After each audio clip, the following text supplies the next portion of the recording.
Secret setting sa Google Chrome na ayaw ipalam sa'yo ng mga websites. Gawin mo to habang hindi pa huli ang lahat. Alamin kung paano pigilan ang mga website sa pagsubaybay nito habang aktibo mong ginagamit ang iyong device. Sundan lamang ang mabilis na step-by-step tutorial na ito. Una, buksan ang Chrome browser sa iyong device.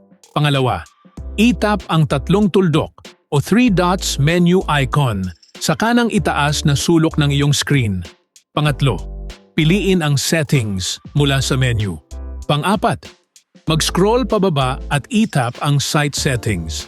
Pang-lima, mag-scroll ulit pababa at i-tap ang your device use.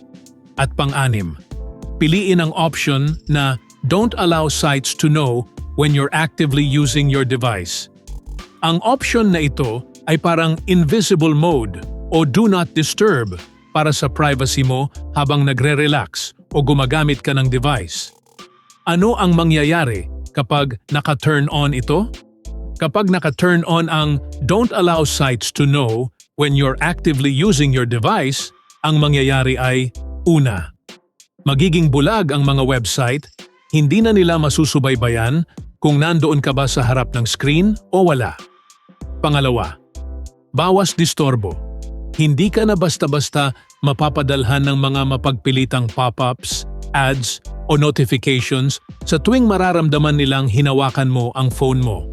At pangatlo, mas ligtas ang privacy mo. Nababawasan ang data na nakukuha ng mga trackers at advertisers tungkol sa mga galaw at gawi, behavior mo sa araw-araw. Sa madaling salita, binibigyan mo ng privacy ang sarili mo para hindi ka binabantayan ng mga website sa bawat galaw mo. Kung nakatulong ang tutorial na ito, huwag kalimutang i-like, follow, share, and subscribe para mas marami pang makatuklas ng mga kapaki-pakinabang na tech tips. See you sa next video.